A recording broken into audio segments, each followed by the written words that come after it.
Ok, vamos a arrancar. Mi nombre es Jaime Corredor y yo seré su anfitrión.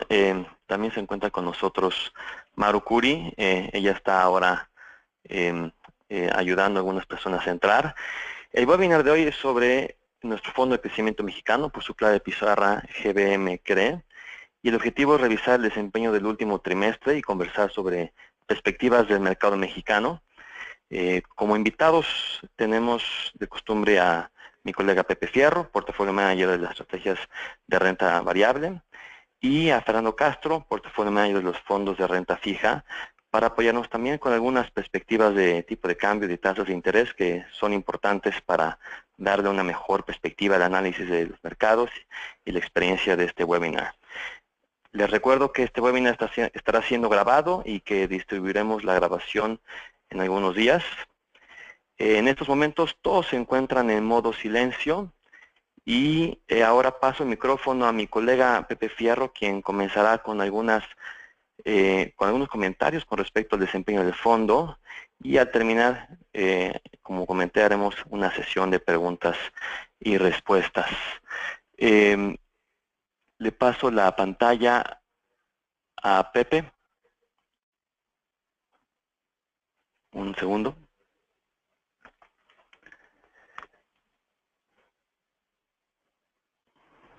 Adelante, Pepe. Perfecto, pues antes que nada, buenos días a todos. Gracias por asistir a nuestro seminario trimestral.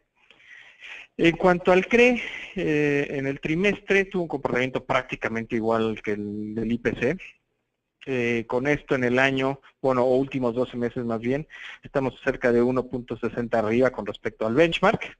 Fue un trimestre complicado, ahorita vamos a ver varias gráficas de eso, entonces la verdad es que nos sentimos bastante cómodos a estar en línea con el rendimiento del IPC y en el año sí estar por encima, ¿no?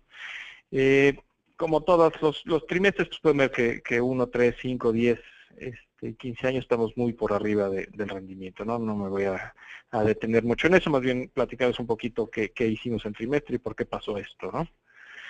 Si abrimos los rendimientos mensuales, ahí podemos ver, la verdad es que tuvimos un enero un poco complicado.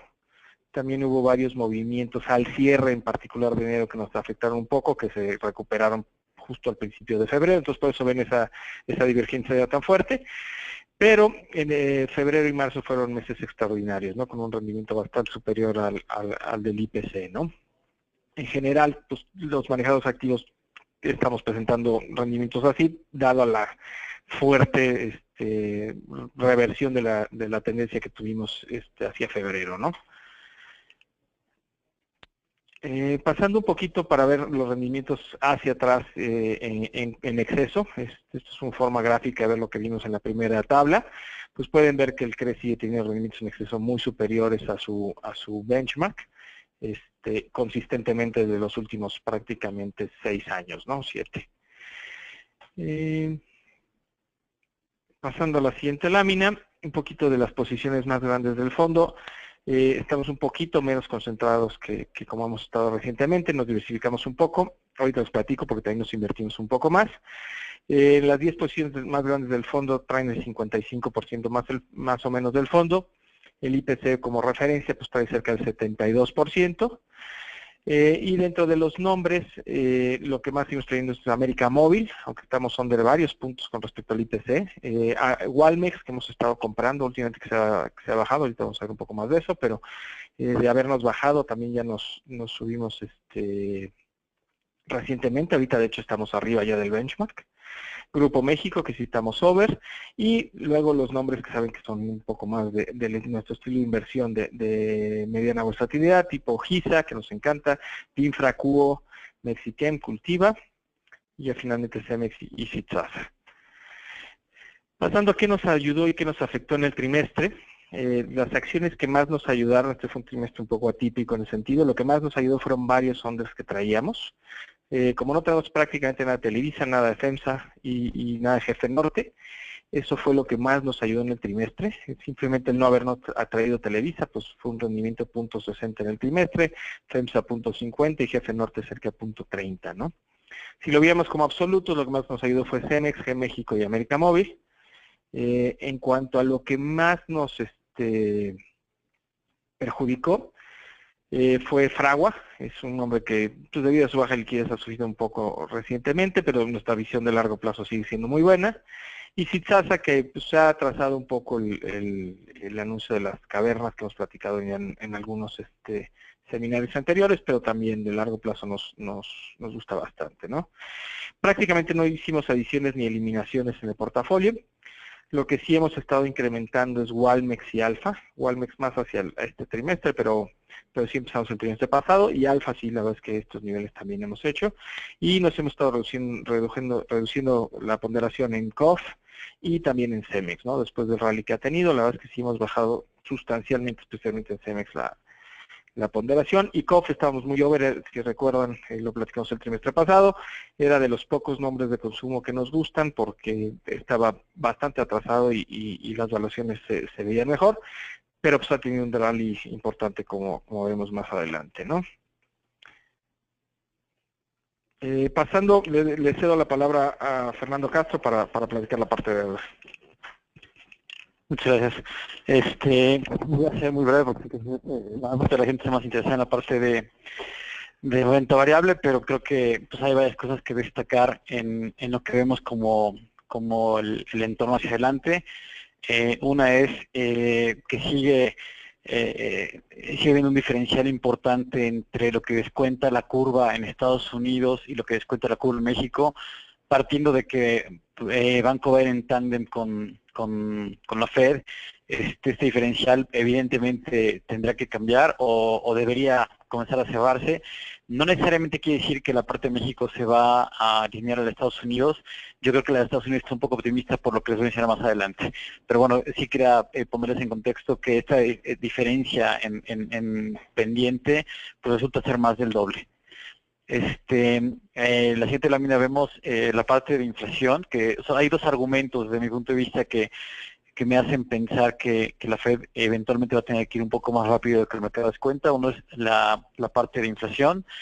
En la primera gráfica lo que vemos es la inflación al consumidor año con año, tanto la nominal como la core, excluyendo energía y alimentos.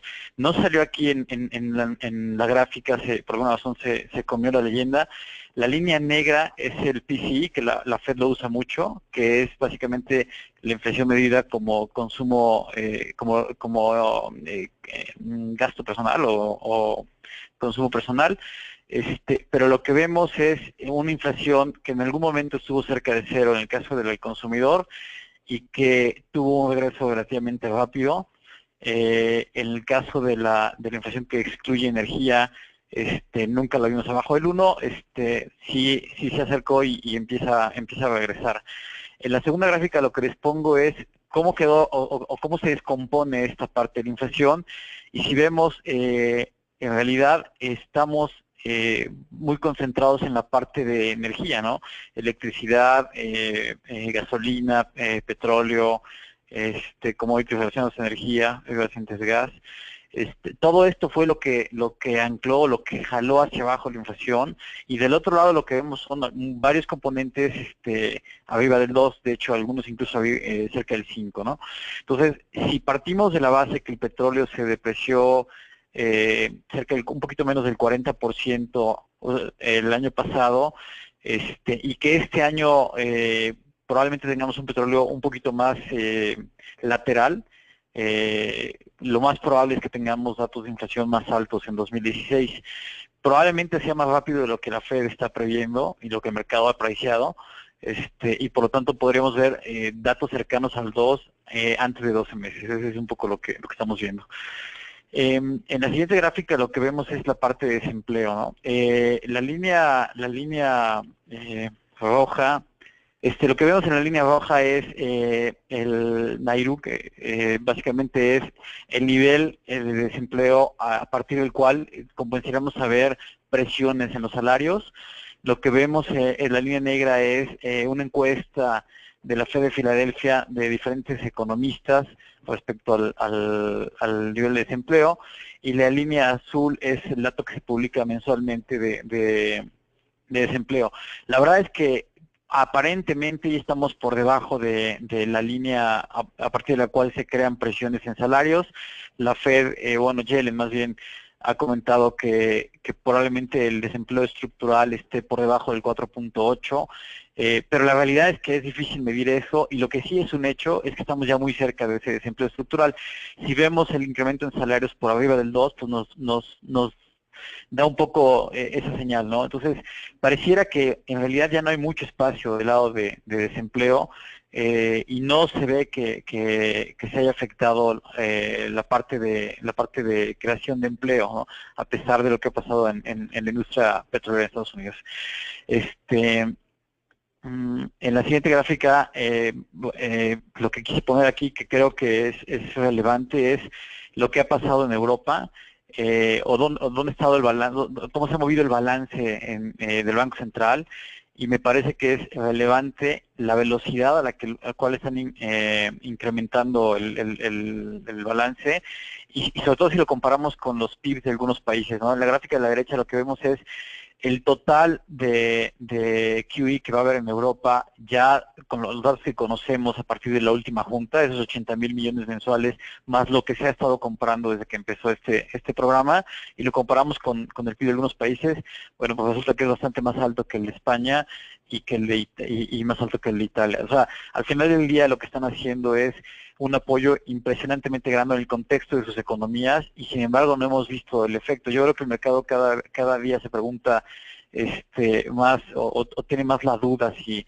al final del día todo esto tiene algún sentido, ¿no? Se los dejo un poco como me parece que es lo relevante del último trimestre. Y le regreso el micrófono a Pepe. Gracias.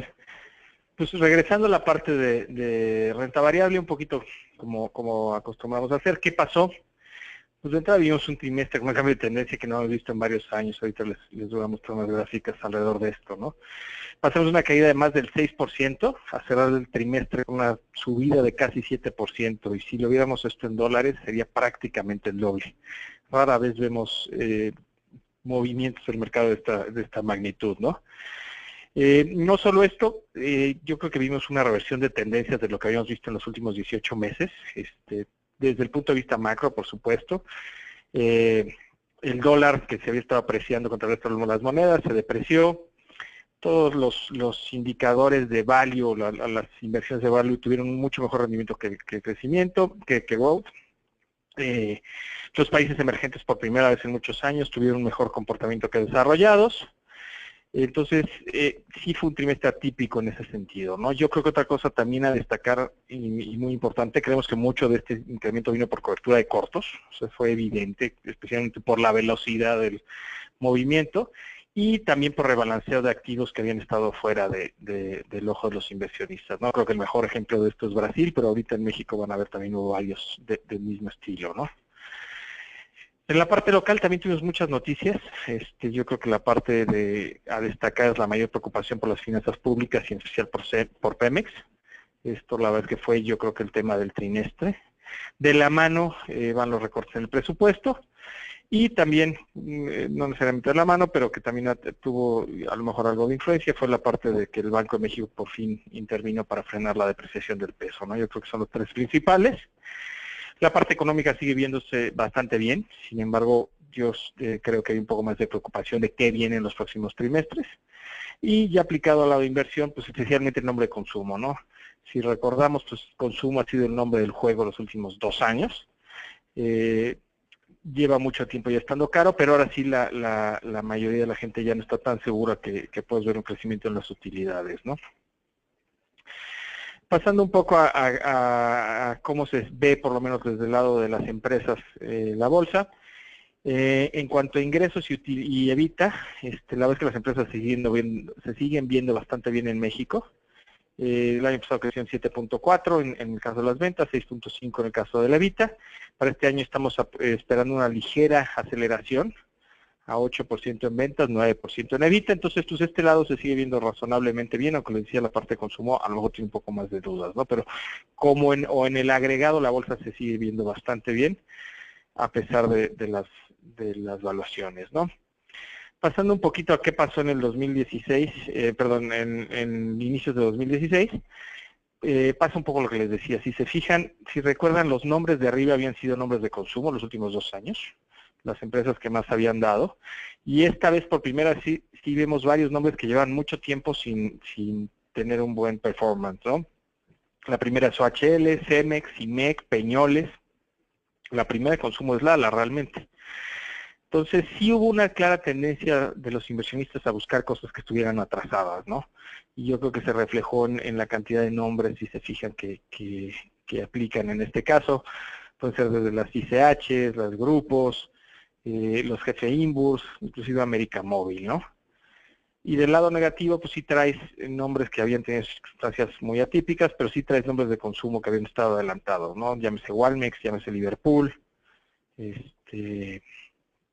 inclusive Televisa, ¿no?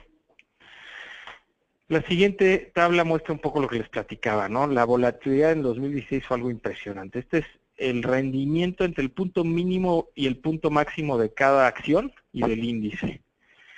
El índice es 14%, pero tuviste nombres, digo, ICA y HL, pues son nombres, digamos, que tienen características muy peculiares a su nombre. Pero acciones como Cemex, Peñoles, CIMEC o GF Inbur, pues la verdad es que tuviste rendimientos entre el 30 y el 50%, ¿no? Sí fue realmente impresionante lo que pasó en un par de meses, ¿no? México tocó su mínimo un poco antes que el S&P, México tocó su mínimo en enero, pero esta gráfica para la mayoría de las clases de activos se vería relativamente parecida, ¿no? Con rendimientos superiores al 15 o 20%.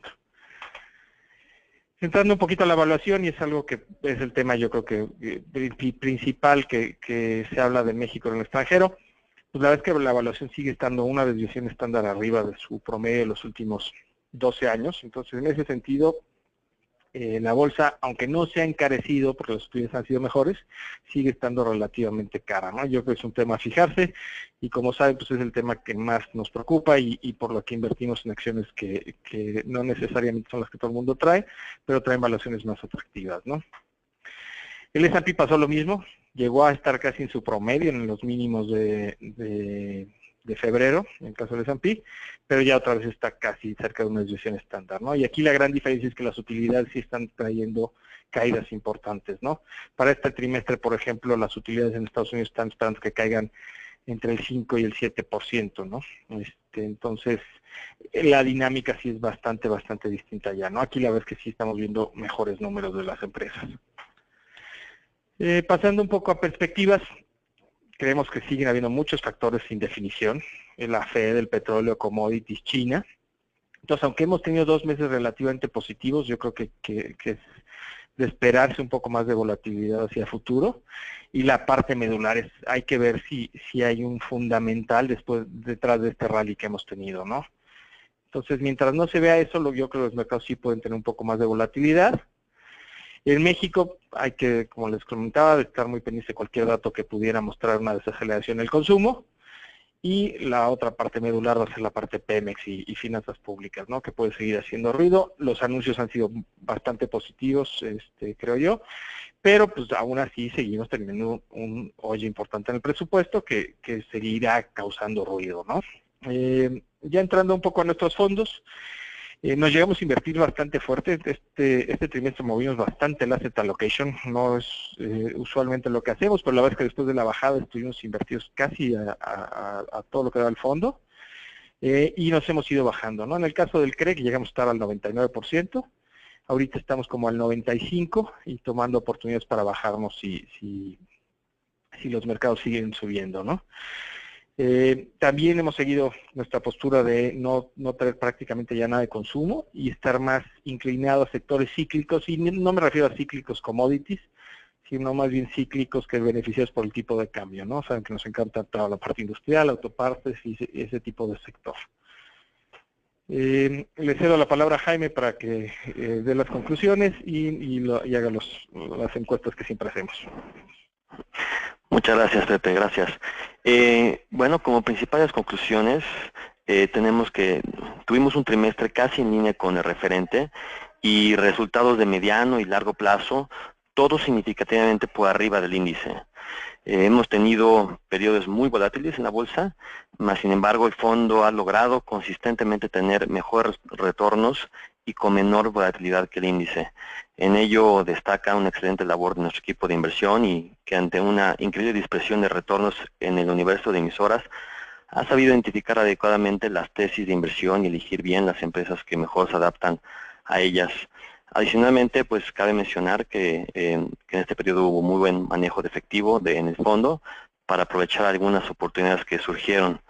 México, y esto citando a lo que comentó mi colega Fernando Castro, México en sincronía con la política monetaria estadounidense, y en este sentido pensamos que la inflación y el desempeño le van a dar a la Fed menor tiempo para normalizar su política monetaria del que el mercado está considerando.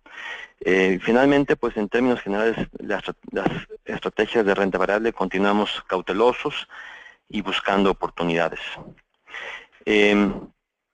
Voy a abrir un espacio para preguntas y respuestas. Por favor, utilicen el panel de control para dirigirnos sus dudas. Y en el Inter, como es de costumbre, voy a lanzar un pequeño sondeo. Debe aparecer en sus pantallas. A nuestra audiencia les gustan los sondeos, entonces vamos a continuar haciéndolo. Deben estar viendo ahorita dónde cree que el precio del petróleo quedará para fin de año. Entonces, por favor, elijan su mejor opción. Arriba de $50 por barril, entre 40 o 50 dólares por barril y debajo de 40 dólares por barril. Ya la mayoría ha votado, entonces vamos a dar un par de segundos que entren un par de más de votaciones. Luego al final del año les voy a mostrar los resultados de todas las encuestas que hemos hecho. Bien, la voy a cerrar y se las comparto. Claramente la mayoría de la gente piensa que quedará entre 40 y 50 dólares por barril. Ya veremos. Ya entraron un par de preguntas, en lo que llega la siguiente, un sondeo más. ¿Qué país o región cree que tenga mejor retorno para el cierre del 2016? Las opciones que tenemos son Europa, Estados Unidos, México y Brasil. A ver qué sale.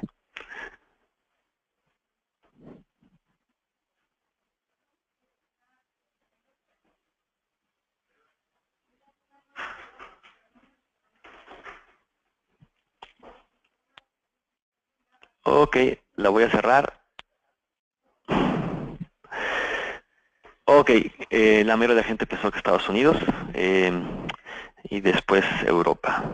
Bien, bueno, entonces vamos a tener algunas preguntas. Gracias por participar en los sondeos. Creo que, Pepe, ¿tú tienes alguna pregunta que haya recibido? Sí, la primera pregunta viene de qué sectores son los que más nos gustan. Como comentaba un poquito ya, lo que más nos gusta en términos macro es la parte industrial. Creemos que va a estar beneficiada por toda esta depreciación del tipo de cambio. Estados Unidos también parece que está tocando fondo en cuanto a producción industrial y dentro de ese sector autopartes, ¿no? Como hemos platicado algunas veces, aquí el problema un poco es, pues no hay muchas empresas para jugarlo, pero dentro de las que más nos gustan, por supuesto Racini es la que más nos gusta de todos, pero de la misma manera GISA e inclusive Nemac, ¿no? Que aunque ha estado algo adelantada, a la vez que nos sigue gustando a largo plazo, ¿no? El ciclo se sigue viendo razonablemente bien y la verdad es que con estos tipos de cambio van a hacer mucho dinero estas empresas, ¿no? Ese les diría que es de los que más nos gusta. Luego más bien nos gustan ciertas empresas dentro de ciertos sectores, no tenemos una predicción, por decirlo, comercio, las que como les platicaba, Walmart nos está gustando a estos niveles.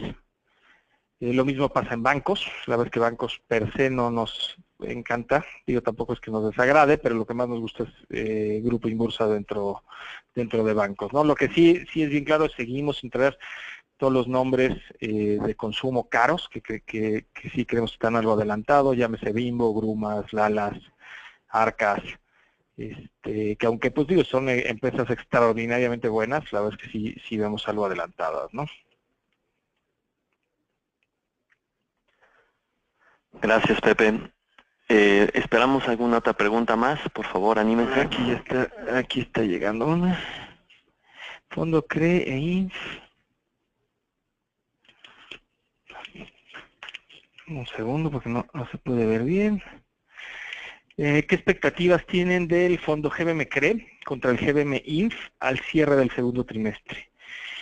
Bueno, lo primero a lo mejor que vale la pena platicar es que el INF siempre tiende a ser un fondo mucho más volátil. Lo hemos platicado muchas veces. Nuestros fondos normalmente traen entre el 20 y el 30% menos de volatilidad que el índice. El único que tenemos en línea y a veces un poco arriba es en la parte de infraestructura. ¿Y por qué? Pues, digamos, este sector siempre tiende a ser mucho más volátil, ¿no?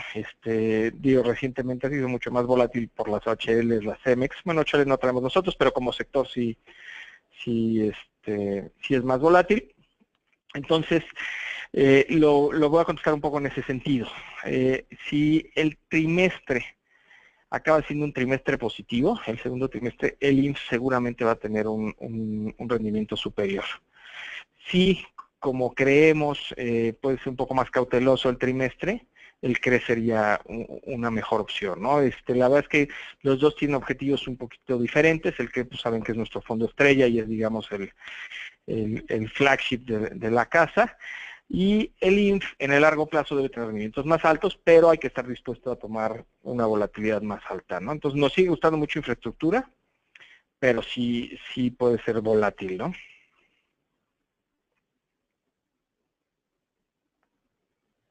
No sé si por ahí alguien más, alguna otra pregunta. Vamos a dar un par de segundos más por si alguien quiere hacer alguna otra pregunta.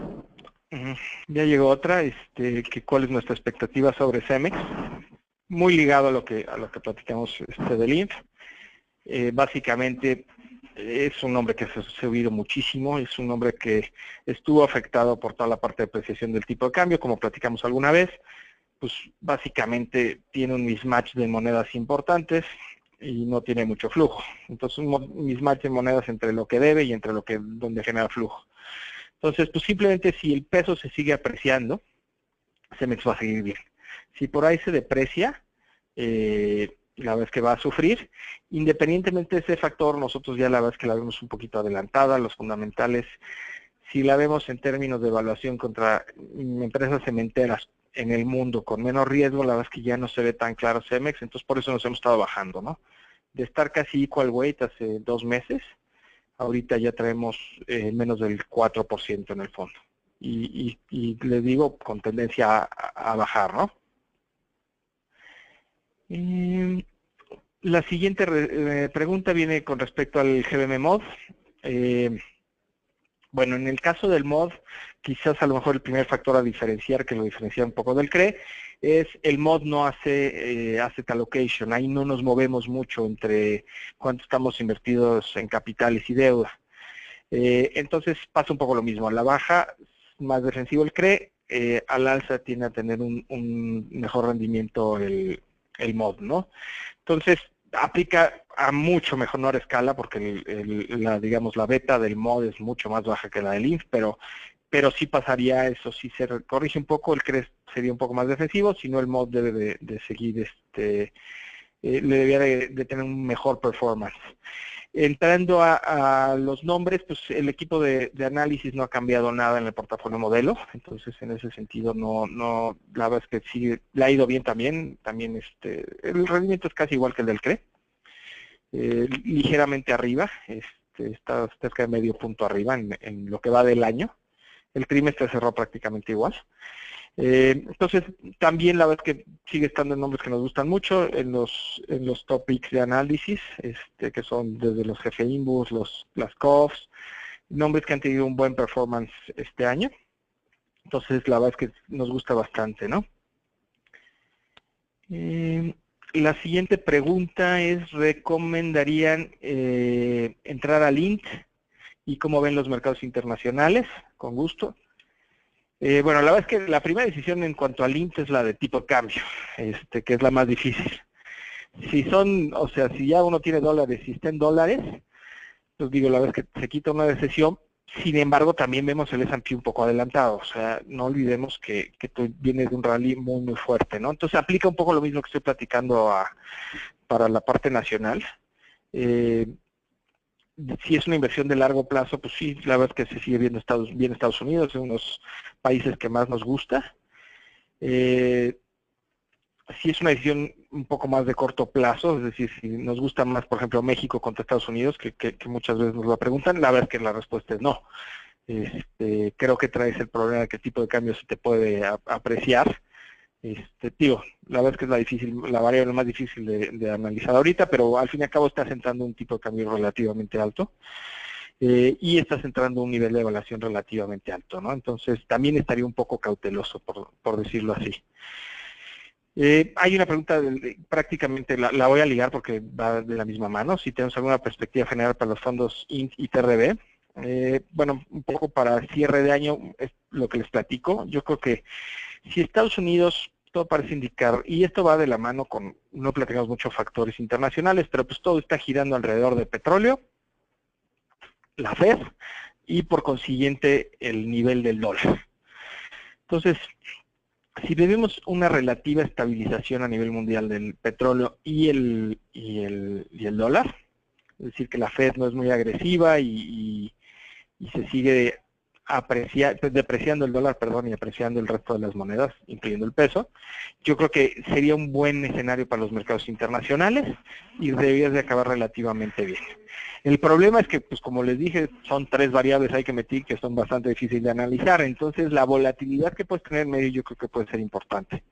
Entonces eso aplica un poco para los fondos internacionales. Creemos que los mercados, querramos o no, llevamos 7 años en un bull market, entonces ya estás en las partes avanzadas del bull market, entonces creemos que va a haber más volatilidad, hay muchos factores, pero tampoco hay muchas opciones, ¿no? O sea, con tasas al cero en todo el mundo, la renta variable pues, se sigue viendo como una buena clase de activo, entonces en el largo plazo creo que sigue siendo una buena opción los dos fondos, ¿no? Tanto el INT como el TRB.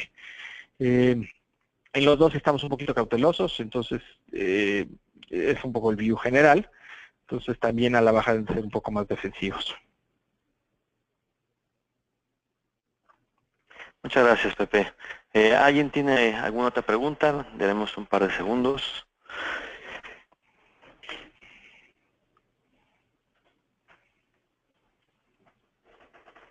Bueno. Ok, pues bueno, con esto concluimos nuestro webinar. Muchas gracias por atender. Les recuerdo que la grabación estará disponible en algunos días y que si alguna pregunta no quedó bien respondida, nos pueden contactar en los correos que aparecerán en pantalla en unos segundos. Por último, tenemos una breve encuesta que debe aparecer en sus pantallas al finalizar. Ayuden con sus respuestas. Hasta pronto y nos vemos en 3 meses. Muchas gracias. Hasta luego. Gracias. Gracias. Hasta luego.